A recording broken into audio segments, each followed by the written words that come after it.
Comment aveugler un ennemi sans qu'il ne soupçonne rien? Imaginez une armée entière, sûre de surveiller la bonne direction, alors qu'en réalité, la tempête approche d'ailleurs. C'est exactement ce qui s'était joué autour de Kharkiv. Audace et innovation ont bouleversé les règles de la guerre moderne. Imaginez que vous êtes général d'une armée. Vous avez des milliers de soldats, des centaines de chars, mais surtout, vous avez une mission. Comment faire croire à votre adversaire que vous allez attaquer au sud alors que votre vrai plan est tout autre? Ici, tout reposait sur la surprise absolue plutôt que sur la force brute. Pendant plusieurs semaines, des manœuvres de diversion ont été menées à des centaines de kilomètres du véritable objectif. Faux convois, tirs d'artillerie simulés, fausses séances transmission radio. L'adversaire était persuadé qu'une attaque massive se préparait au sud. Prenons un exemple fameux de l'histoire. Lors du débarquement de Normandie en 1944, les Alliés avaient inventé de fausses armées entières avec des chars gonflables et de fausses stations radio, convainquant ainsi Hitler que l'assaut se ferait ailleurs.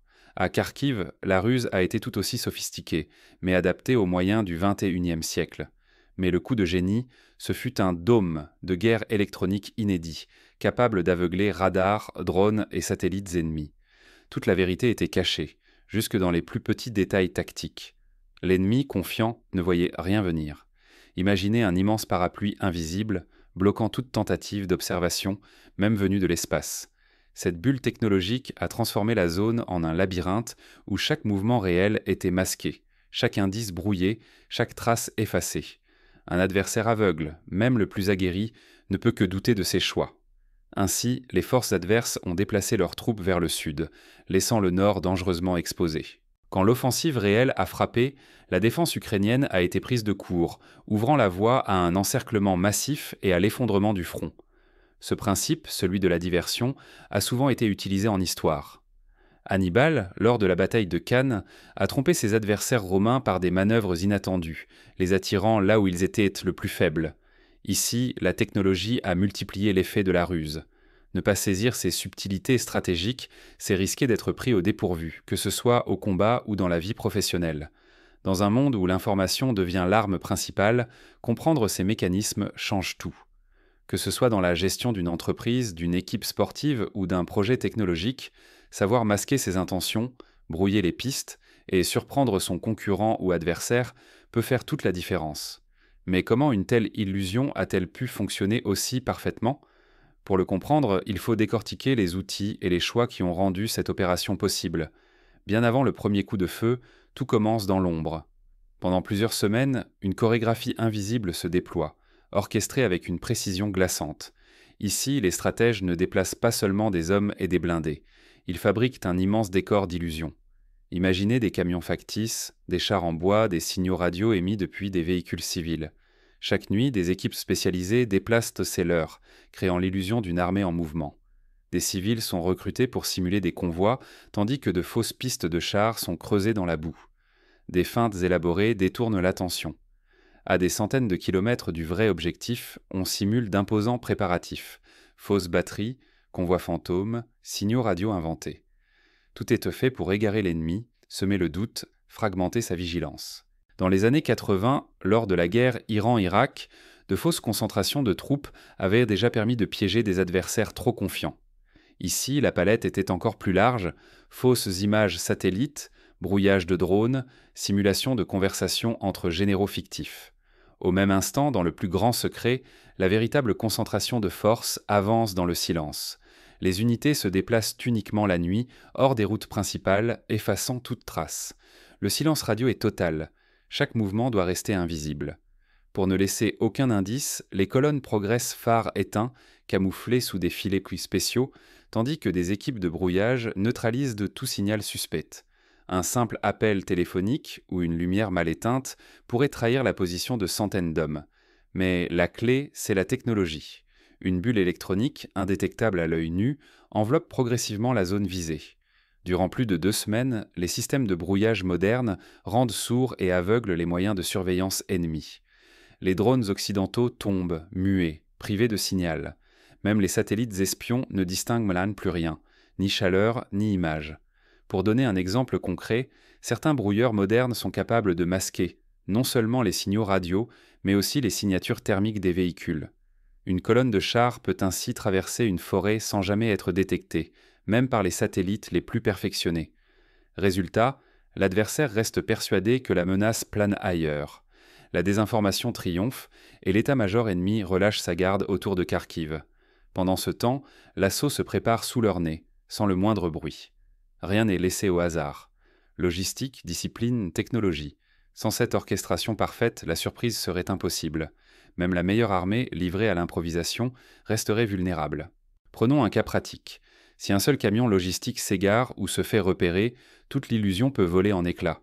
D'où l'importance de répétitions, d'entraînements spécifiques et d'un commandement centralisé mais réactif. Mais une fois la surprise totale acquise, comment ce coup d'avance a-t-il bouleversé le champ de bataille? Le choc, lui, ne fait que commencer. Désormais, chaque minute compte. Ce qui va suivre va redéfinir la notion même d'attaque éclair. Quand la réalité frappe, l'ennemi n'a déjà plus le temps de réagir. Juste avant l'aube, un ouragan de feu s'abat. Artillerie et avions ne tirent pas au hasard. Chaque projectile vise les centres de commandement, les dépôts de carburant, les nœuds de logistique. L'objectif est limpide, décapiter la chaîne de contrôle en quelques minutes et semer le chaos dans les rangs adverses. C'est ce que l'on appelle la doctrine de décapitation, frapper la tête pour paralyser le corps. Cette technique fut utilisée lors de l'opération Tempête du désert en 1991, où les premières sauve-frappes visèrent exclusivement les centres de communication et de commandement irakiens. Les ondes s'emplissent alors de messages paniqués. La radio ennemie devient un brouhaha confus. Les ordres ne passent même plus, les chefs se taisent ou disparaissent, les liaisons vitales se rompent une à une. Personne ne sait si la prochaine explosion sera pour lui. Dans ce chaos, il ne suffit que de quelques minutes pour que la paralysie gagne la chaîne hiérarchique. Des unités se retrouvent sans ordre, des officiers disparaissent, certains fuient, d'autres tentent de rallier leurs troupes dans la confusion. C'est à ce moment précis que surgissent les groupes d'assaut. Ces unités, entraînées à l'infiltration, ne cherchent pas la confrontation frontale.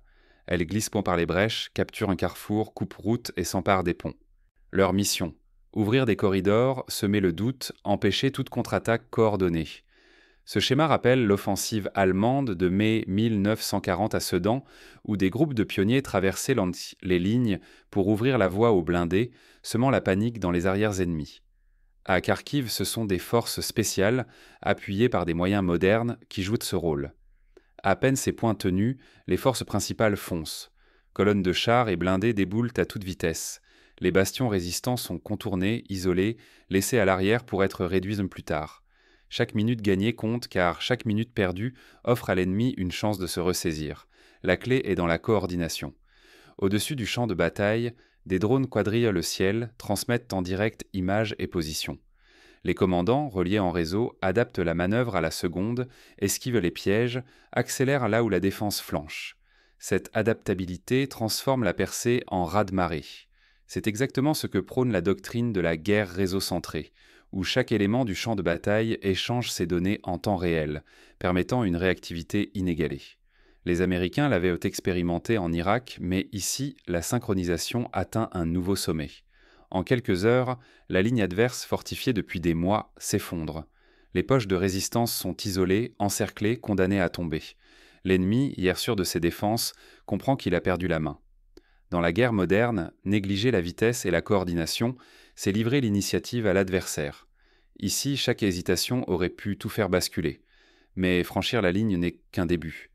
Comment transformer cet avantage tactique en victoire stratégique totale? La percée ouvre une brèche, mais la vraie bataille commence maintenant. Pour l'emporter vraiment, il faut éviter que le succès initial ne se mue en piège. Quand l'étau se resserre, l'angoisse et l'impuissance envahissent chaque camp retranché. La manœuvre se déroule avec une précision glaciale. Sur deux axes opposés, les groupes d'assaut avancent vers Kupiansk, piégeant la défense adverse dans une tenaille implacable. Chaque kilomètre conquis n'est pas seulement un succès tactique, mais un pas de plus vers la fermeture totale du piège. C'est ce que les stratèges appellent la bataille d'encerclement. Hannibal l'avait déjà appliqué à Cannes, tout comme les soviétiques à Stalingrad contre la 6e armée allemande. Ici, la même logique s'applique, mais avec l'appui de la technologie moderne. En quelques heures, des dizaines de milliers de soldats se retrouvent encerclés sur un territoire immense, privé de tout soutien extérieur.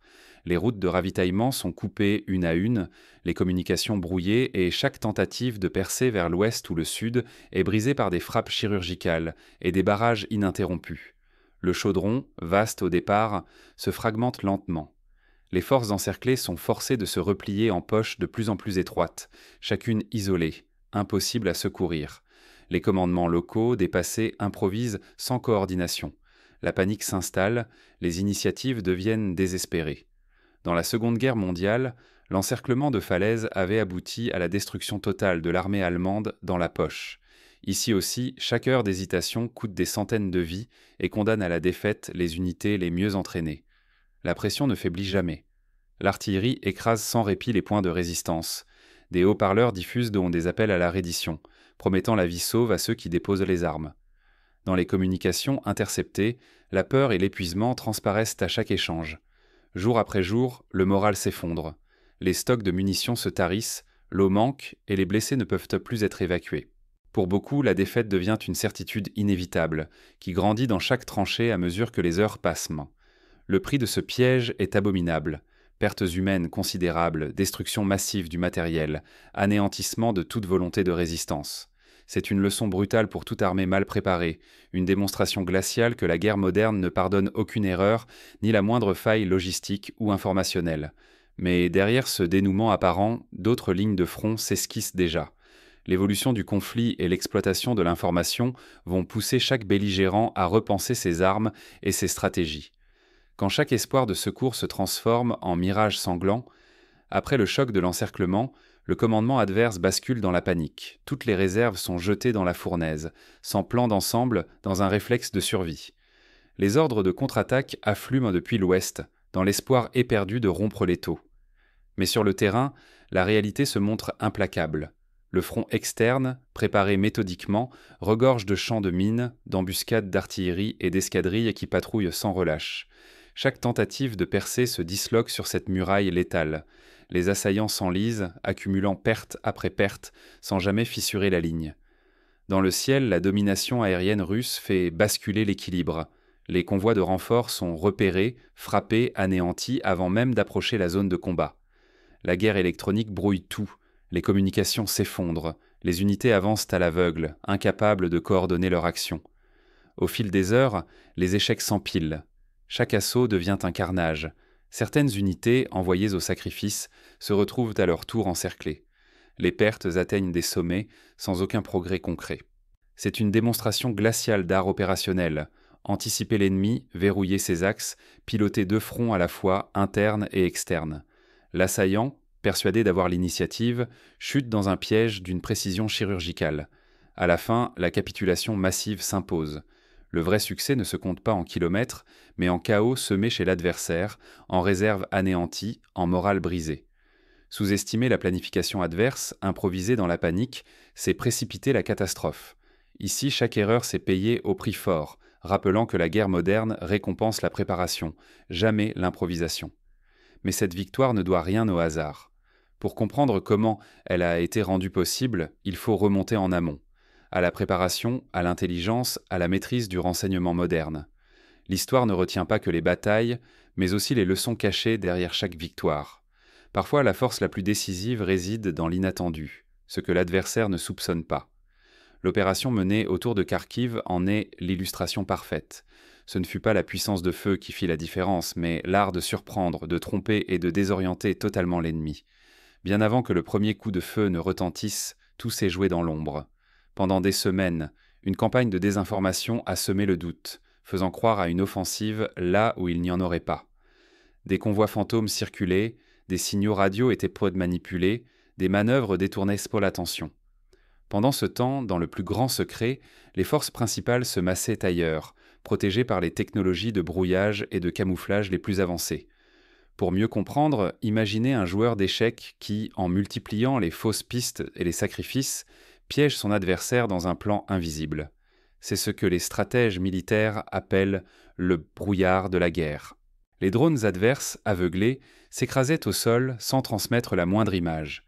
Les satellites, impuissants, n'arrivaient pas à percer le voile numérique dressé pour masquer la vérité. La guerre moderne ne se gagne plus seulement à coups de canon, mais par la maîtrise de l'information, la capacité à manipuler la perception de l'ennemi et à lui retirer le contrôle de son environnement. Lorsque l'attaque a démarré, la défense adverse s'est retrouvée sans yeux, sans oreilles, sans voix. Les centres de commandement étaient paralysés, les points stratégiques frappés en priorité, la cohésion ennemie dissoute en quelques instants. En moins de 3 heures, tout un système de défense, construit et préparé pendant des mois, s'est effondré sous la pression d'une attaque aussi précise que foudroyante. Ce n'est ni l'accumulation des chars, ni celle des missiles qui a décidé de l'issue, mais bien la synchronisation parfaite des moyens. Renseignements, guerre électronique, aviation, forces spéciales. La victoire a été rendue possible par la coordination, l'audace et la capacité à semer le doute. Chaque minute perdue par l'ennemi était une minute gagnée pour la percée décisive. Ce qui s'est joué autour de Kharkiv redéfinit l'art militaire. La suprématie appartient désormais à ceux qui dominent l'invisible, qui savent brouiller l'information et imposer la surprise. La guerre du XXIe siècle se gagne d'abord dans l'ombre, par la maîtrise du brouillard et de la perception. Pourquoi faut-il méditer sur ces stratégies ? Parce que ignorer l'évolution de la guerre, c'est refuser de voir arriver la prochaine révolution stratégique. Dans un monde où l'information circule à une vitesse inédite, croire que l'on est à l'abri, c'est s'exposer au prochain bouleversement sans s'y préparer. L'histoire n'est jamais une simple liste de victoires ou de défaites. Elle nous invite à comprendre ce qui change en profondeur, à observer les nouvelles règles du jeu. Aujourd'hui, chaque citoyen, chaque décideur devrait s'efforcer d'anticiper ces mutations. Si vous dirigez une entreprise, demandez-vous, vos concurrents connaissent-ils vos vrais plans ou leur montrez-vous ce que vous voulez qu'ils voient ? Si vous gérez un projet, avez-vous prévu des plans de secours, des leurres, des moyens de détourner l'attention en cas de crise ? Dans le sport, un entraîneur malin va souvent préparer des stratégies surprises, garder ses meilleures tactiques pour le moment décisif. Dans la cybersécurité, il s'agit de simuler des failles pour attirer les pirates loin des données sensibles. Peut-être la prochaine bataille ne se jouera-t-elle même plus sur le terrain, mais dans les esprits, sur les réseaux et à travers l'espace numérique. Préparez-vous à l'inédit, car dans la guerre comme dans la vie, c'est souvent l'imprévu qui décide du vainqueur. N'attendez pas d'être surpris. Anticipez, innovez, apprenez des maîtres de l'ombre. Chaque époque a ses Kharkiv. À vous d'en saisir la leçon.